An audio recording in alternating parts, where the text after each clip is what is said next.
ఇంత గొప్ప కుటుంబానికి కోడలు అయ్యింది సభ్యత సంస్కారం లేకుండా మగాడి మీద చేసుకుంటావా?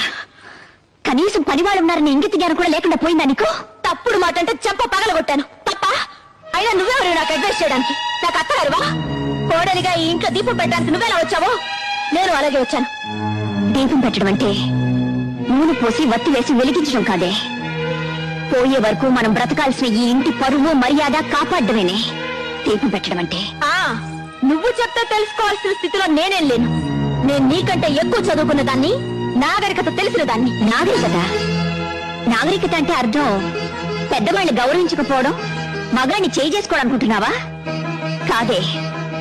పట్టు చీర కట్టినా పాతి చీర కట్టినా ఎదుటి వాళ్ళు చేతులెత్తి నమస్కరించేలా ఉండటమేనే నాగరికత అంటే. చూడు, ఇంకో ఆర్గ్యుమెంట్స్ అనవసరం. నీతో నీతులు చెప్పించుకునే అవసరం గాని అడ్డమైన వాళ్ళ ముందు తలంచు బ్రతకాల్సిన కర్మ గానీ నాకు లేదు. నిన్ను తల ఉంచుకుని బ్రతకమండం లేదు. నిన్ను కట్టుకున్నవాడు తల దించుకునేలా ప్రవర్తించొద్దంటున్నాను.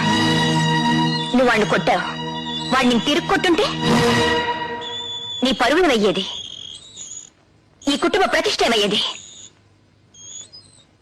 ఆడపిల్ల పుట్టింట్లో ఎంత గారాభంగా పెరిగినా అత్తవారింట్లో అణుకోతో బాధ్యతతో ప్రవర్తించాలి. అది తనకి అందం, ఆ కుటుంబానికి గౌరవం.